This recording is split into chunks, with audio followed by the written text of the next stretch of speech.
Au moment de la Grande Guerre, des rumeurs circulaient déjà sur la collection supposée du reclus Edgar Degas. Quand après la mort du peintre, celle-ci arriva sur le marché, elle mit le monde de l'art en émoi. Surnommé le phénix des collectionneurs par ses amis, Degas vivait au milieu de plusieurs centaines de peintures et dessins et plus de 5000 estampes.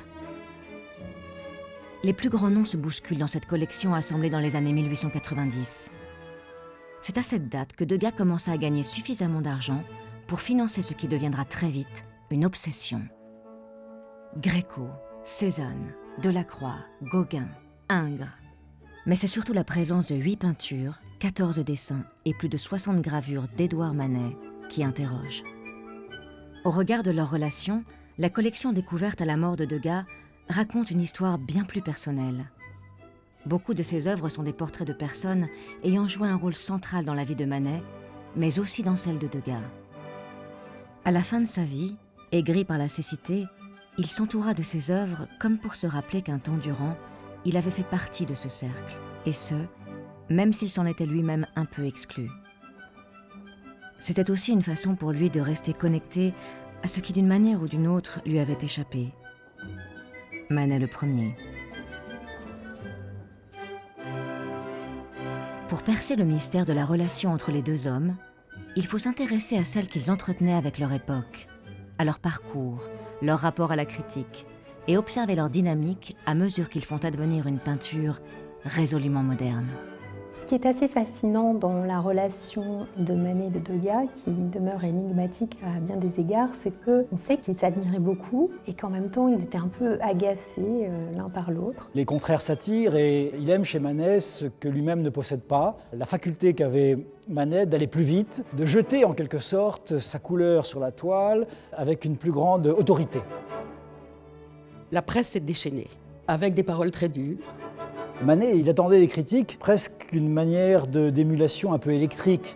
Il attendait d'être secoué, il attendait d'être remis à sa place en quelque sorte. Degas reprochait à Manet finalement de chercher une reconnaissance officielle. Il voulait en somme que les peintres restent entre eux, se jugent les uns par rapport aux autres, dans la solitude de leur atelier, comme des hommes de science, et pas comme des mondains ou des gens soumis au jugement du public. Que ce soit Manet ou bien Degas, la société porte de toute manière un regard, on les dépressionne beaucoup sur les artistes, jusqu'à ce qu'ils deviennent d'immenses vedettes.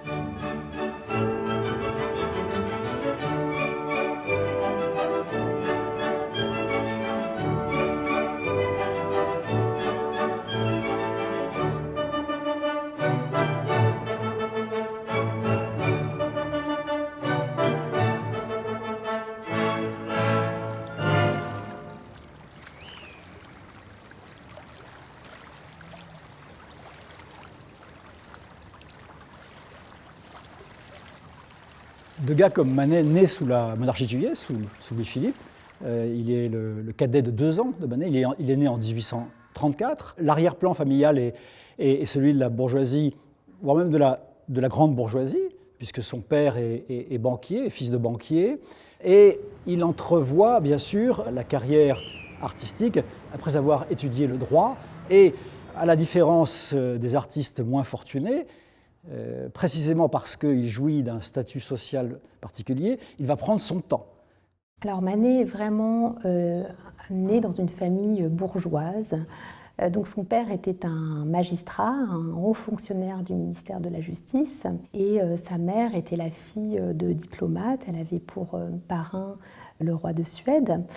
Et en tant que fils aîné de cette famille bourgeoise, sa famille le destinait vraiment à une carrière dans le droit. Il devait faire des études de droit pour suivre les traces de son père. Ça n'a pas fonctionné. Il a ensuite souhaité intégrer l'école navale. On l'envoie ensuite sur un bateau, pensant qu'il va être un marin professionnel.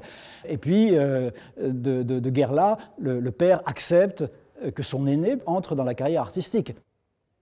Degas, comme Manet, assez vite, il réoriente ses ambitions vers l'art, mais de manière sérieuse, avec un maître sérieux, lui-même issu, si j'ose dire, de la famille ingresque, et puis surtout en s'inscrivant à l'école des beaux-arts. Manet ne va pas aller à l'école des beaux-arts, mais va en revanche s'inscrire dans l'atelier d'un artiste, Thomas Couture. Artiste important de l'époque et chez lequel on formait justement des peintres ambitieux qui véritablement voulaient faire carrière. Eh bien, il a 17 ans. En 1949, donc c'est au lendemain de la Révolution de 1948, et il va assidûment, pendant plus de 5 ans, suivre cette formation auprès de Thomas Couture et véritablement apprendre son métier.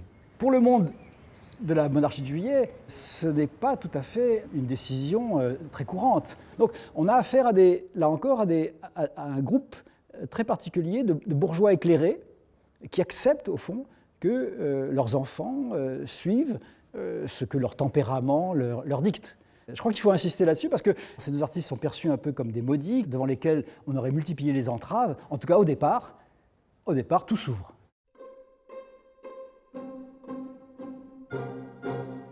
Bien qu'issus d'un milieu similaire, les deux hommes développent des goûts et des personnalités très différents. Loin de produire à partir de leur génie seul, les deux artistes s'inspirent de ce qui se fait autour d'eux, mais surtout des maîtres qu'ils admirent.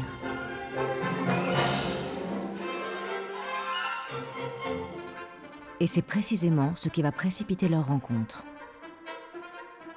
Où Manet et Degas se sont-ils rencontrés? L'histoire de l'art en débat encore. La petite histoire, elle est charmante et elle est peut-être vraie, ou en partie vraie.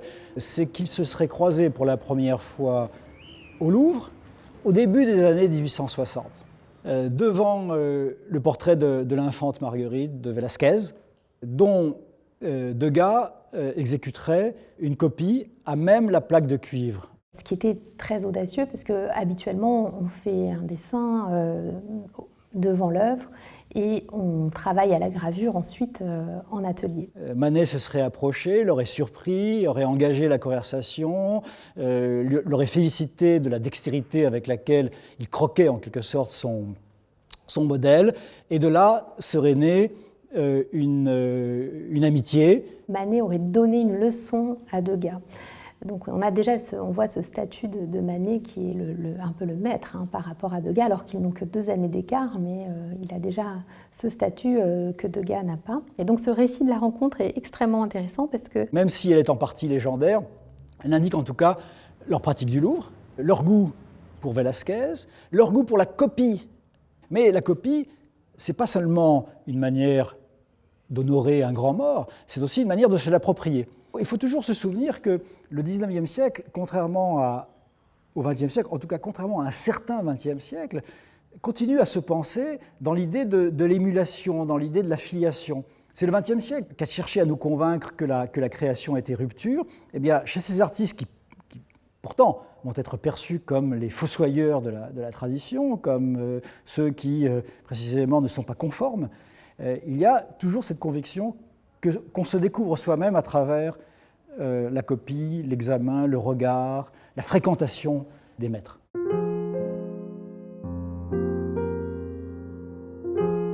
Manet, qui suivait les cours de Thomas Couture, professeur assez progressiste d'une part pour suggérer de nouvelles possibilités à ses élèves, et académique de l'autre pour leur offrir un exemple sur lequel s'appuyer, développa un coup de pinceau sensuel, fait de transitions abruptes entre les ombres et la lumière. Ce style piqua l'intérêt des critiques et lui ouvrit les portes du salon de 1861, durant lequel il reçut les encouragements des conservateurs ainsi que ceux des progressistes. À l'époque, il est très difficile pour un artiste d'exister en dehors du salon, d'être vu, reconnu, commenté. C'est vraiment une arène incontournable.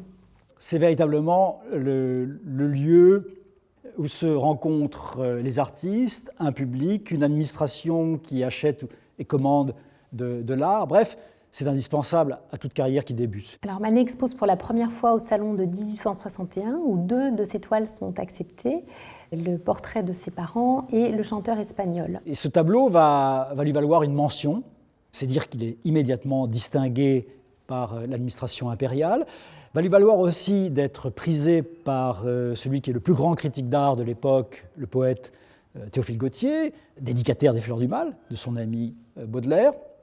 Et Gautier voit immédiatement dans ce tableau non seulement la marque d'un artiste qui a su prendre le meilleur chez les Espagnols. Il cite Velázquez, il cite Goya, mais également un peintre qui n'a pas cherché à singer. Il dit bien que ce que Manet a peint, c'est un Espagnol d'aujourd'hui. Donc le tableau, oui, passe pour une sorte de manifeste. En tout cas, il est perçu comme ça par un groupe d'artistes qui viennent féliciter Manet. Il y a la Whistler, il y a la Fantin-Latour. Ils viennent donc dire leur admiration à cet artiste, au point que la même année, Alphonse Legros, qui est un ami de Whistler et Fantin, qui est un grand peintre français, fait le portrait de Manet et il représente derrière Manet le fameux chanteur espagnol, comme s'il était devenu, avant d'être le peintre d'Olympia, il était en 1861 le peintre du chanteur espagnol.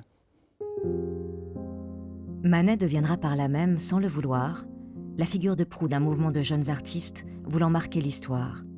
Théophile Gautier dira « Manet a ses admirateurs quelque peu fanatiques.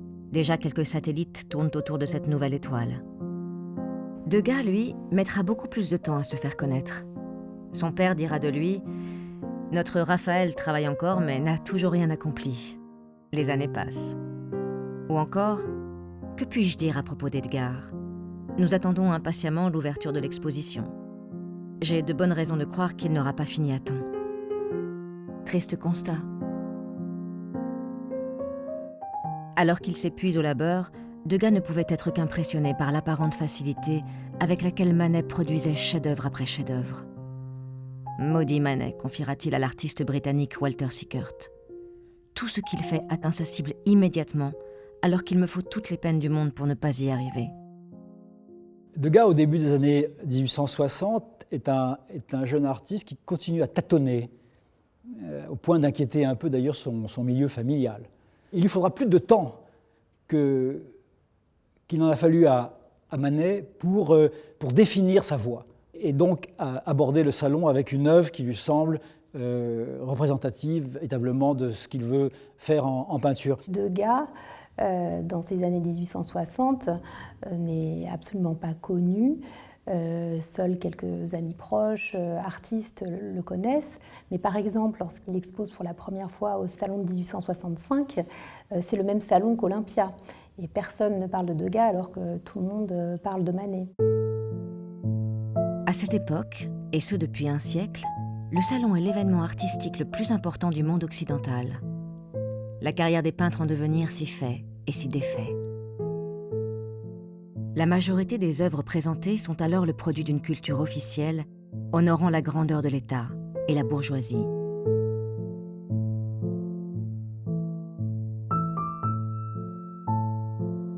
Les deux hommes adoptent des stratégies et des orientations de carrière que tout oppose. Détestant cet art cliché qui inondait le marché, Manet était déterminé à le combattre de l'intérieur. Durant la décennie suivante, il présenta donc son travail au salon. En revanche, Degas, qui y avait exposé ses toiles de façon intermittente tout au long des années 1860, méprisait le salon. N'oublions pas que ces artistes, si audacieux soient-ils, si conscients soient-ils d'avoir à rompre avec la banalité qui encombre le salon, cherchent la bonne formule. Manet, c'est cet hispanisme qui est l'une des grandes marottes de l'époque, j'ai envie de dire des scènes de théâtre jusqu'à l'impératrice. Et Degas, c'est le portrait de société. Car plus encore que Manet, il a besoin de vendre tôt sa peinture. La famille Degas va connaître des difficultés financières, difficultés qui vont s'accroître après la mort du père de Degas. Et le pauvre Degas va affronter ces problèmes d'argent et surtout les assumer longtemps. Mais à l'inverse, il lui faut trouver la meilleure manière d'être à la fois lui-même et de répondre aux attentes de l'époque.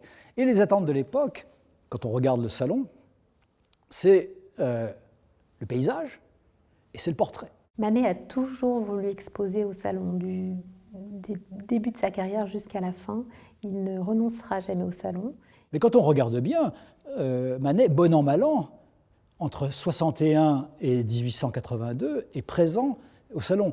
Et en bon républicain, il considère qu'en exposant au salon, il forme l'œil de ses concitoyens. Il est celui qui maintient une présence de l'Art nouveau, dans cet espace ouvert donc à tous les publics. Alors Manet figure au salon de 1865 avec Olympia, un tableau qui fait un énorme scandale.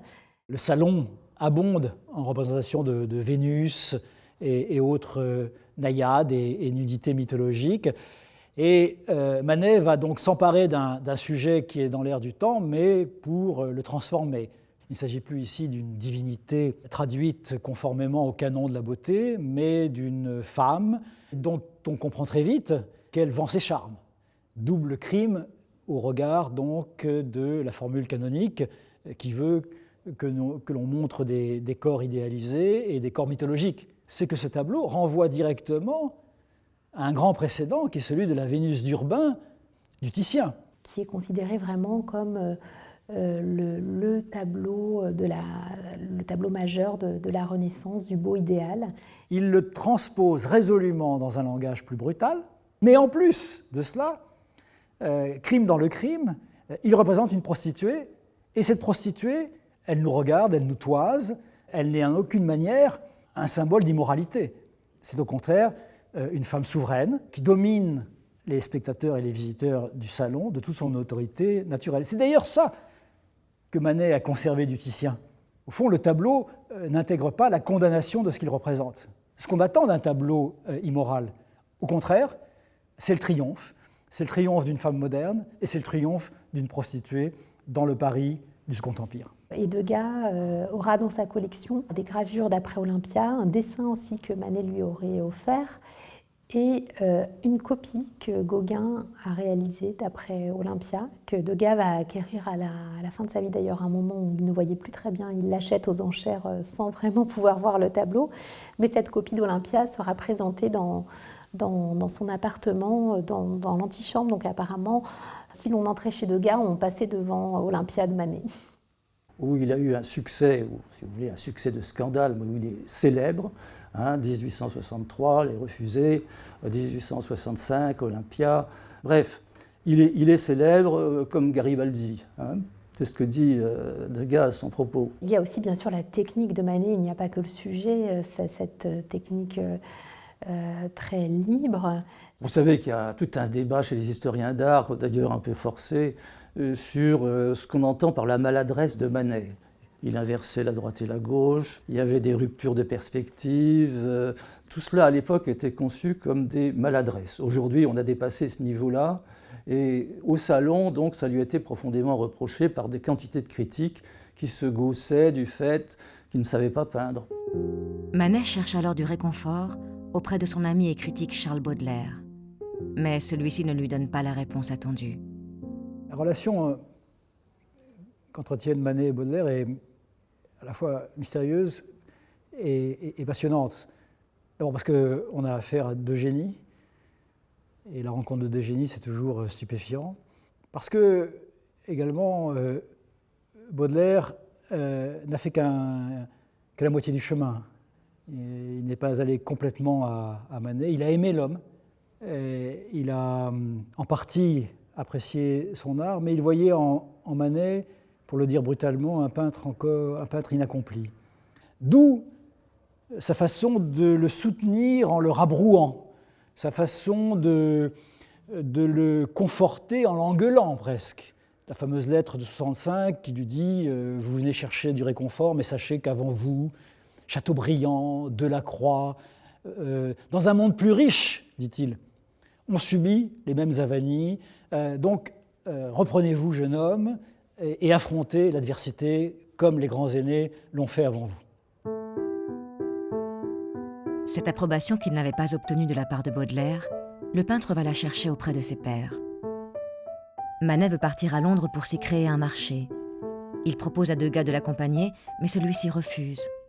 Peut-être avec l'idée que s'il devait un jour conquérir le marché anglais, il serait dans son intérêt de le faire seul. Degas ne disait-il pas « Il faut avoir une haute idée, non pas de ce qu'on fait, mais de ce qu'on pourra faire un jour, sans quoi ce n'est pas la peine de travailler. » Il ne croyait sûrement pas si bien dire.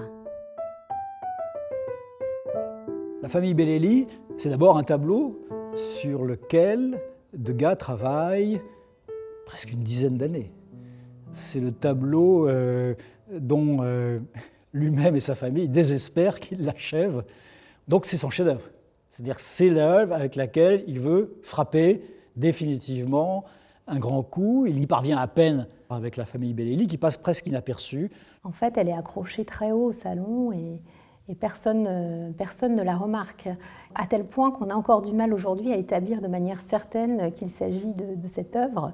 Je crois qu'on a relevé une ou deux mentions dans la presse de l'époque, quelques mots seulement, qui prouvent que le tableau n'a pas produit l'effet que Degas voulait produire. Et en même temps, et c'est pour ça que Degas est Degas, et c'est pour ça qu'il nous plaît, et c'est sans doute pour ça aussi que le tableau passe inaperçu, c'est un drôle de tableau pour un portrait de famille. Les seules figures séduisantes, les seules qui sont conformes au fond à l'objet du tableau ou à ce que le public en attendrait, c'est les deux petites filles. Et ce qui est le plus séduisant, le plus formidable dans le tableau, c'est au-delà de sa puissance plastique, c'est qu'il y a maintenu la vie. Résultat, c'est un échec. Une fois l'exposition terminée, il récupéra son œuvre et la consigna dans un coin de son atelier pour le restant de ses jours. Il se fit alors le serment de ne plus jamais présenter son travail au salon. Une fois pour toutes, il rejetait la voie officielle vers la gloire et la fortune. Degas va sans doute méditer cet échec et sans doute dès cette époque-là va commencer, comme les artistes de son entourage, je pense à Basile qui en parle dès cette époque-là, à imaginer un salon alternatif. D'ailleurs, il faut sur ce point revenir sur un épisode, à mon avis, très significatif de la carrière de Degas. Il publie dans la presse un article où il donne des conseils d'accrochage à l'administration impériale, disant que le salon est mal accroché, en quelque sorte. Alors il y met du tact dans tout ça, mais la vraie leçon qu'il tente à donner, c'est que le salon est mal accroché, notamment que les dessins devraient être accrochés d'une manière qui corresponde aux accrochages de galeries. Il a le modèle, finalement, du marché, et il pense que l'administration impériale et que l'espace officiel de la peinture devraient s'inspirer des accrochages de galeries pour mieux rendre justice aux artistes, quelles que soient leurs esthétiques. Mais ce qu'il entend par là, c'est avant tout parce qu'il considère qu'il n'a jamais été exposé selon ses attentes.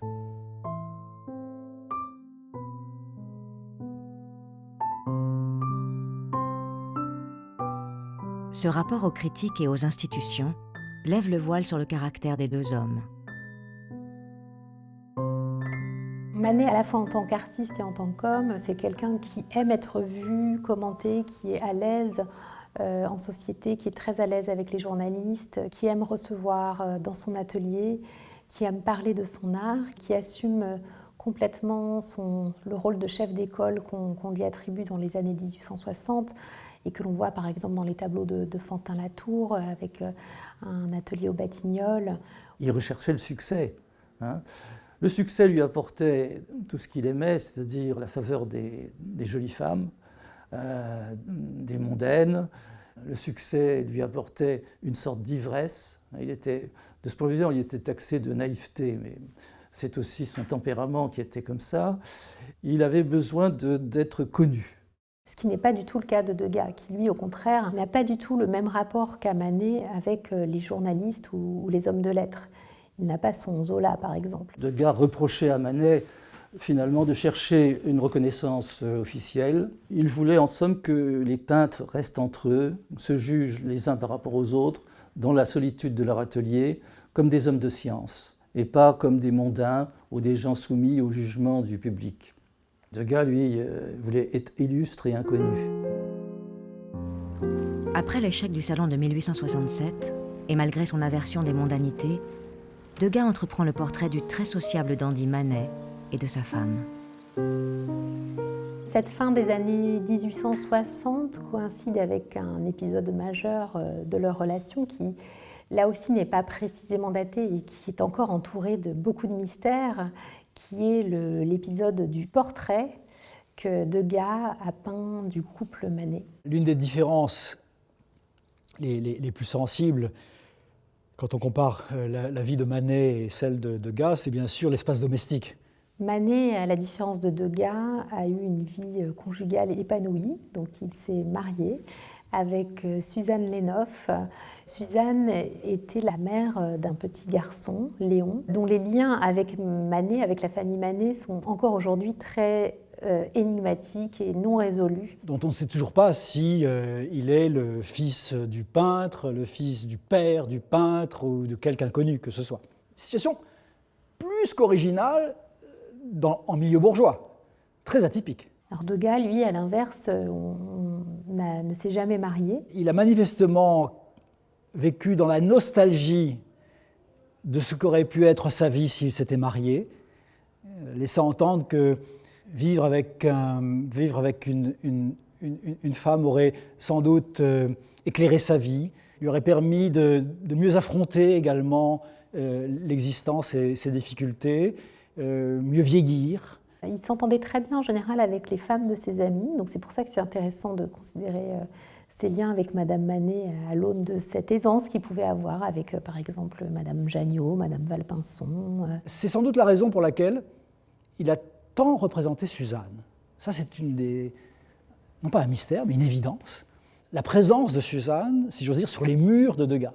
D'abord, il y a ce portrait, qui est mystérieux dans ses origines et mystérieux dans son destin. Il représente Suzanne au piano, c'était une excellente pianiste. Et donc Degas, grand amateur de musique, comme on sait, la représente au piano, et derrière elle, sur un canapé, dans une posture très désinvolte, son mari, Manet, si je puis dire, buvant les notes.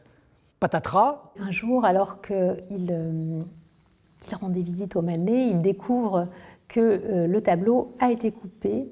Si l'on en croit, là encore, la petite histoire, la chronique, le portrait de Suzanne déplaît à Manet plus qu'à Suzanne elle-même. Il découpe le tableau, ne conserve donc que la partie gauche, où on le voit lui. Degas s'en aperçoit, reprend le tableau, renvoie un cadeau que Manet lui avait fait, une nature morte, et puis conserve ce tableau mutilé, le fait même photographier au soir de sa vie, comme s'il y avait là une plaie qui ne s'était jamais refermée.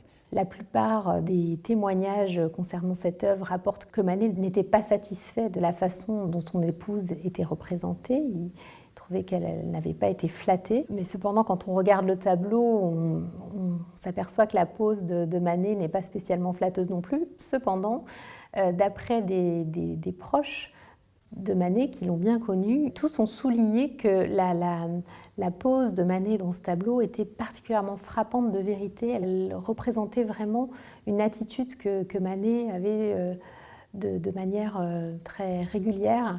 Et Degas, justement, était très fort pour saisir des gestes typiques. Mais le plus intéressant, si l'on revient à la question matrimoniale, si l'on revient à la question de la domesticité, c'est que dans la collection de Degas, et parmi les Manet qu'il avait acquis, il y a deux autres images de Suzanne. C'est dire qu'il y a une question Suzanne dans le destin de Manet et de Degas, comme si Suzanne, comment le savoir, s'était montrée à l'égard de Degas d'une compréhension, peut-être d'une tendresse qu'on n'arrive pas à mesurer, et comme si elle avait surtout incarné la parfaite épouse.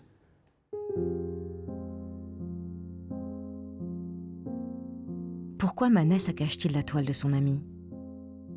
A-t-il décelé dans le miroir qui lui était tendu une critique de la vie de couple ? L'ennui, l'indifférence, voire le mépris que peut laisser germer le mariage ? Peut-être est-ce la frustration que lui procure sa vie d'homme marié qui le pousse à supprimer le visage de son épouse. Sur cette toile, Suzanne semble absorbée par sa musique, tournant le dos à son mari absent. Celui-ci est perdu dans ses pensées, rêvant d'un ailleurs. Et si cet ailleurs avait un nom ?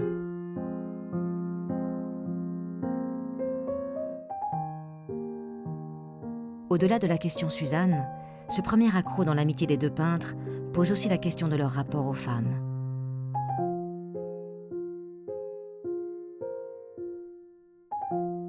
Manet fait la connaissance de Berthe Morisot en 1868 au Louvre. Elle lui est présentée par son ami le peintre Fantin Latour. On le sait notamment par une fameuse lettre de Manet à Fantin Latour. Au lendemain de cette rencontre, il a été très frappé par ces jeunes filles brillantes, vives, et dont il espère, il le dit avec un peu d'humour, qu'elles deviendront des artistes, puisqu'il a bien compris que la peinture n'est encore qu'une activité secondaire, sans doute abandonnée dès qu'elles vont se marier, ce qui est le cas d'ailleurs des sœurs de Berthe Morisot. Et se noue tout de suite une relation à la fois amicale et artistique, puisque donc elle est artiste elle aussi, et elle va poser pour Manet pour un certain nombre d'œuvres, et notamment pour un grand tableau que Manet présente au Salon de 1869, Le Balcon, où la présence de Berthe Morisot va être extrêmement frappante et relevée par les critiques qui parlent notamment de femme fatale. Ce qui s'est passé entre Manet et Berthe Morisot nous échappe en grande partie. La seule chose que l'on sache, c'est qu'ils se sont séduits mutuellement, leur personnalité. Manet, lui, était extrêmement à l'aise parmi la société féminine. On dit qu'il n'était jamais aussi heureux qu'auprès de femmes qu'il côtoyait dans des salons, et qu'il aimait beaucoup recueillir les confidences de ces femmes, qu'il a beaucoup représentées. La devise de Manet, vous le savez, c'est Manette et Manettevit. Elle a été trouvée de façon tout à fait extraordinaire par Poulet-Manassi en 1874. L'ex-libris de Bracquemont, c'est une sorte de terme avec une épalette à l'endroit du sexe. Manette et Manettevit. Degas, c'est tout différent. Peu d'éléments nous permettent de comprendre sa relation aux femmes. Les sœurs Morisot se moquent un peu de lui, se moquent un peu de sa maladresse quand il est parmi elles. Manet, de manière un peu cruelle, en fait de même dans une lettre disant qu'il manque d'aisance en présence des femmes. Justement, Berthe Morisot qui rapporte que Manet lui aurait dit que Degas était bien incapable de faire quoi que ce soit à une femme. Les relations aussi entre les hommes et les femmes telles qu'elles sont figurées par les deux artistes dans leurs œuvres sont très différentes. Et en général, chez Manet, on sent toute l'aisance qu'il pouvait avoir avec les femmes et la façon dont il pouvait être très proche d'elles. Je pense un peu, par exemple, au tableau de Nana, où on la voit vraiment adresser un regard complice au spectateur avec un petit sourire pendant que son protecteur est assis à l'arrière-plan et est coupé en deux par le cadrage. Donc elle domine vraiment la situation. Alors que chez Degas, on n'a pas du tout ce genre de mise en scène. On a plutôt des mises en scène assez inquiétantes. Je pense à un tableau comme Intérieur, dit aussi Le Viol. Et c'est un tableau là très énigmatique aussi, qu'il appelait son tableau de genre. On n'arrive pas bien à comprendre ce qui s'est passé dans cette scène, mais il y a quelque chose qui rend mal à l'aise et qui laisse supposer des rapports hommes-femmes particulièrement complexes dans le cas de Degas. Berthe Morisot, finalement, va épouser le frère de Manet, Eugène Manet, en 1874. Mais à partir du moment où Berthe Morisot épouse le frère de Manet, Manet ne va plus la peindre. C'est comme si, en tant que femme mariée, elle ne pouvait plus poser pour lui, ce qui peut poser question, puisqu'après tout, faire le portrait de la femme de son frère, on peut imaginer que ce soit du domaine de l'admissible, mais donc ce changement est peut-être lié à un changement de la nature de leur relation à ce moment-là. Et à la mort de Manet, Berthe Morisot aura des mots très, très nets sur la séduction qu'il exerçait sur elle, qui était une séduction qui englobe l'homme et la peinture, qui englobe le comportement de Manet en société, le comportement de Manet envers les femmes, le comportement envers elle, et sa façon également de peindre, d'avoir bousculé les règles de la peinture. Et elle rendait également grâce à la façon dont il l'avait encouragé finalement à faire véritablement une carrière, et donc en quelque sorte à se hisser au-dessus de ses premiers tableaux. Et je crois que tout ça a compté dans le jugement qu'elle a, et elle a transmis cet amour, je crois que c'est le terme qu'il faut employer, à Julie Manet, à sa fille. Et Julie Manet, dans son journal, parlera de l'oncle Édouard jusqu'à sa mort, comme véritablement d'un objet de culte. L'appartement où ils vont vivre s'organise autour des tableaux de Manet, et véritablement, ils vont vivre dans la mémoire, dans le souvenir de Manet.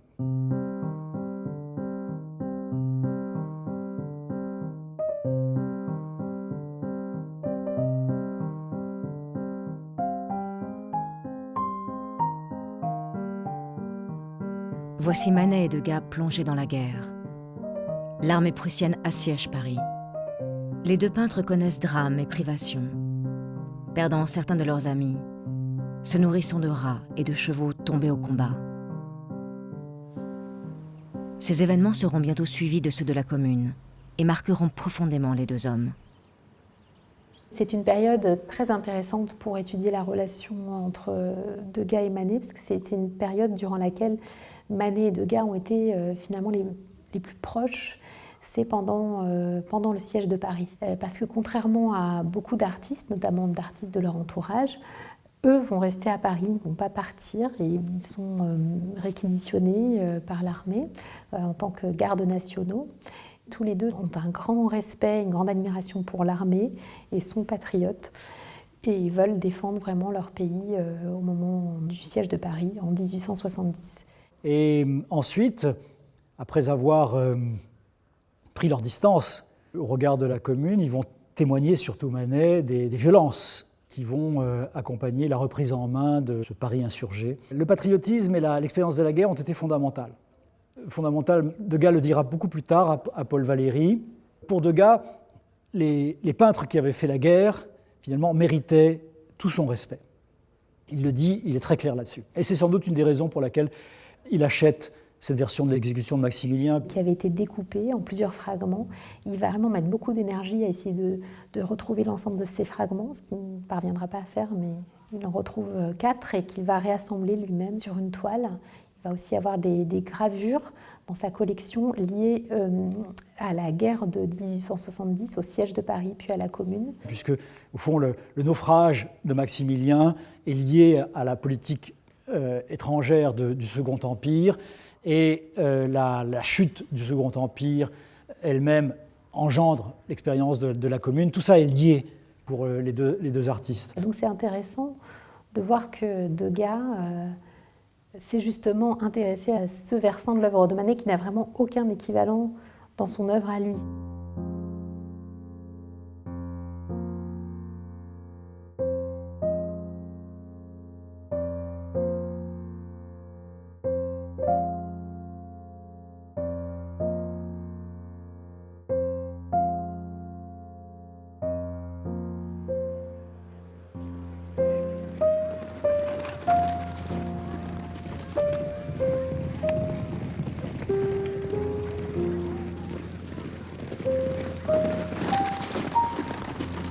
Après la guerre, il s'intéresse souvent aux mêmes sujets.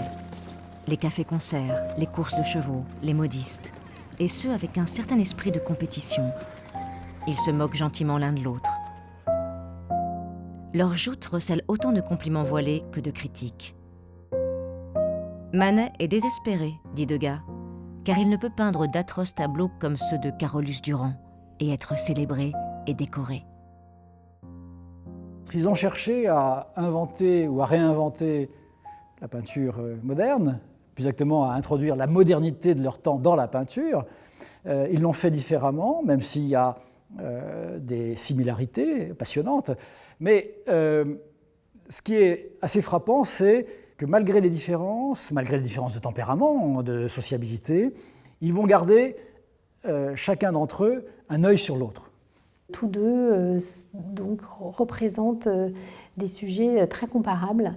Je pense par exemple à 2 tableaux qui prennent pour modèle la même femme, Hélène André, et le même cadre, à savoir le café de la Nouvelle-Athènes, l'absinthe et la prune. Donc la mise en scène est extrêmement différente et c'est vraiment très, très intéressant de comparer les 2 tableaux. À un moment donné, Degas dit, on lui montre une reproduction d'une chanteuse, Degas met son lorgnon, il voyait mal, hein, mais une loupe. Et il dit, ce Manet, il imitait toujours. Donc il revendique sa priorité. À un moment où Degas, justement, va prendre de plus en plus de poids sur la scène artistique nouvelle, notamment à travers les expositions impressionnistes. C'est sans doute aussi la raison pour laquelle il est déçu de la décision que prend Manet de ne pas rejoindre le groupe qu'on dira bientôt impressionniste en 1874. Degas insiste à plusieurs reprises. Il vise même différents stratagèmes pour influencer la décision de Manet. Il n'y parvient pas. Il est très déçu. Il dit d'ailleurs de Manet qu'il est plus vaniteux qu'intelligent, et il le traite un peu en petit bourgeois, en quelque sorte, ou de petit bourgeois. Et il expose donc avec Renoir, Pissarro et tous les autres sans Manet. Il voulait créer un univers qui soit davantage à son image, c'est-à-dire celui des impressionnistes. Même s'il n'aimait pas beaucoup le plein air, s'il prenait ses distances par rapport à Monet ou à Caillebotte, ou s'il se brouillait avec les uns ou avec les autres, ou s'il apportait la discorde, puisque c'était par excellence un tempérament difficile, eh bien, malgré tout, il restait sur cette position, n'est-ce pas, de créer une alternative au salon et d'imposer cette nouvelle peinture. À l'inverse, et pour en venir aux transformations qu'on observe dans la peinture de l'un et de l'autre dans les années 1870, c'est un paradoxe, car Degas accompagne pratiquement tout le processus des expositions impressionnistes. Il est un des organisateurs, avec Caillebotte et Pissarro, de ces expositions. Il a un rôle donc quasi politique. Mais sa peinture est perçue comme la moins impressionniste par la presse, parmi ceux qui exposent au sein de ces mêmes expositions. Manet, différemment, ou plus exactement symétriquement, s'ouvre à davantage de lumière.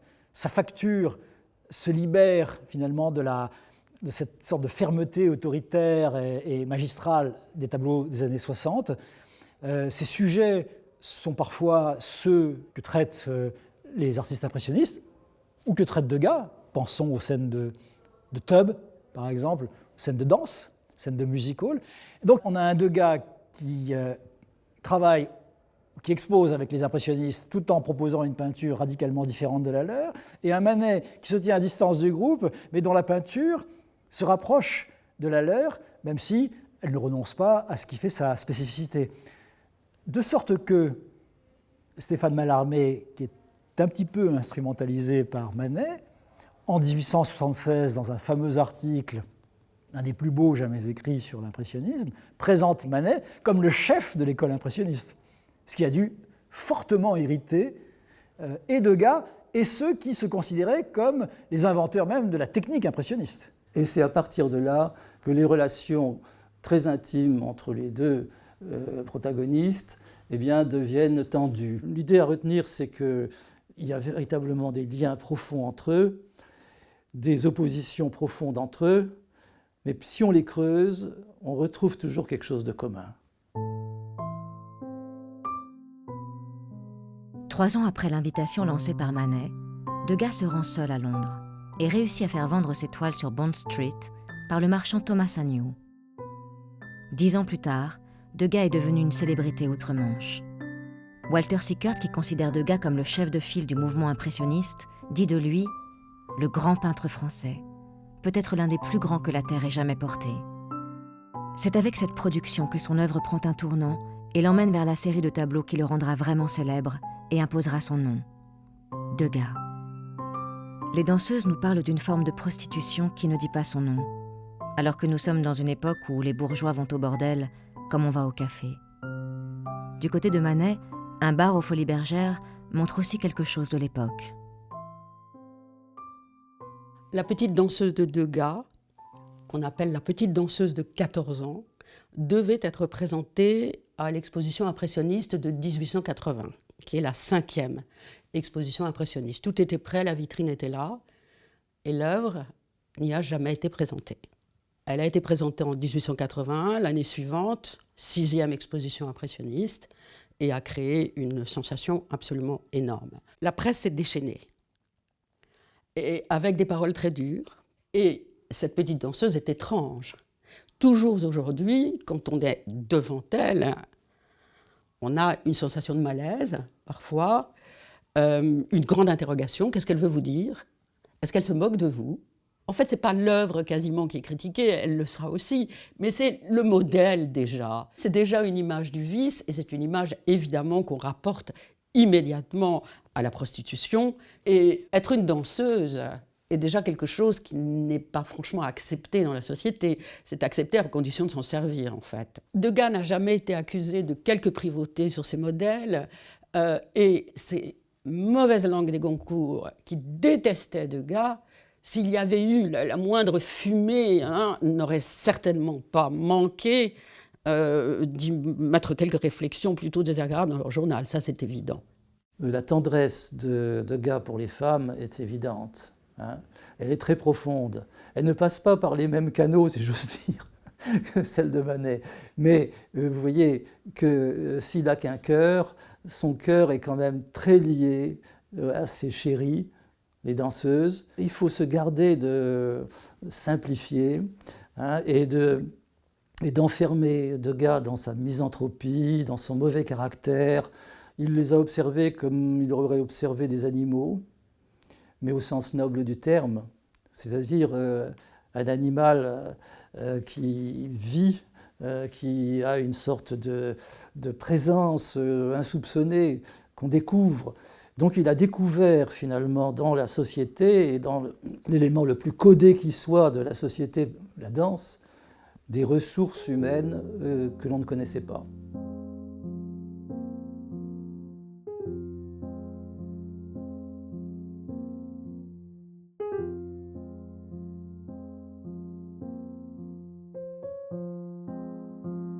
Les anciens amis empruntent donc des chemins différents. Malgré leurs divergences sur la forme, ils continuent à s'intéresser à ce qui fait le sel de leur époque et à peindre la modernité. Il n'y eut plus de propositions de voyage à Londres, plus de propositions de poser l'un pour l'autre. Selon George Moore, qui côtoyait les deux hommes, l'amitié demeurait, mais l'intensité manquait. L'admiration de Degas pour Manet ne s'étiola jamais, même s'il pouvait lui arriver de le cacher. Un ami des deux peintres assista à une visite de l'atelier de Manet par Degas.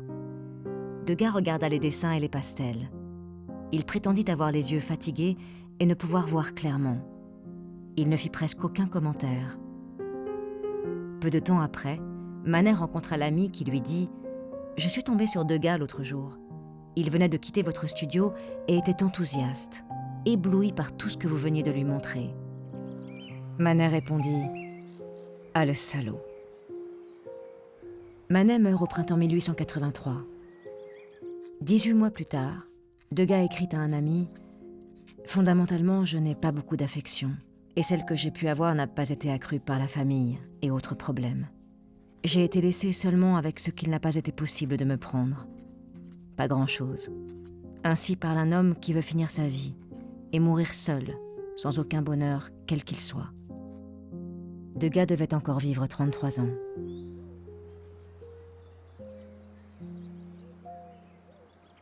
Pour le dire simplement, et en m'appuyant sur une fameuse lettre de Claude Monet, Manet passe aux yeux de la génération montante comme celui qui a ouvert la voie, comme celui qui a rendu possible leur propre peinture.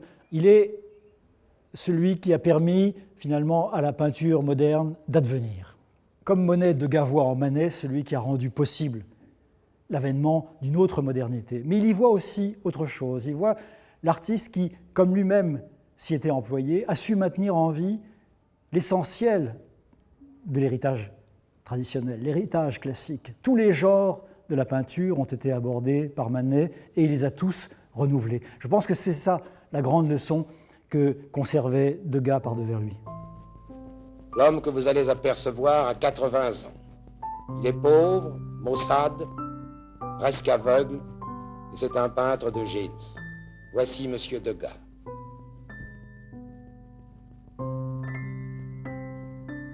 La carrière de Degas connaît encore de très importants développements dans différentes techniques, la peinture, mais aussi le pastel, les monotypes, la sculpture, la photographie. Donc c'est vraiment un artiste qui va se renouveler jusqu'au bout de ses possibilités qui vont être amenuisées à la fin de sa vie par des problèmes de vision qui sont de plus en plus importants. Il deviendra quasiment presque aveugle. Lorsque Degas meurt en septembre 1917, il est une des célébrités du monde de l'art. Dans les années 1890, le prix de ses tableaux s'envole. Par ailleurs, cet argent qu'il gagne grâce à sa peinture lui permet de constituer une collection. Donc il est également célèbre en tant que collectionneur de maîtres modernes et de maîtres anciens. Et à sa mort, on va découvrir à la fois son fonds d'atelier, les tableaux avec lesquels il a toujours vécu, et puis cette collection dont il voulait faire un musée de la peinture indépendante et indépendante des institutions. On pourrait dire que Manet était vraiment présent chez Degas dans son intérieur à travers sa collection, mais aussi à travers le portrait que Degas avait fait de Manet et de son épouse, le portrait découpé qui figure dans son appartement, alors que beaucoup de ses œuvres n'étaient pas accrochées au mur. Celle-ci était accrochée au mur à côté de 2 œuvres de Manet. Aujourd'hui, on ne peut plus analyser l'œuvre de Degas sans prendre en compte cette collection. Au fond, il a mené, dès qu'il l'a pu, 2 carrières. Une carrière de peintre et une carrière de collectionneur.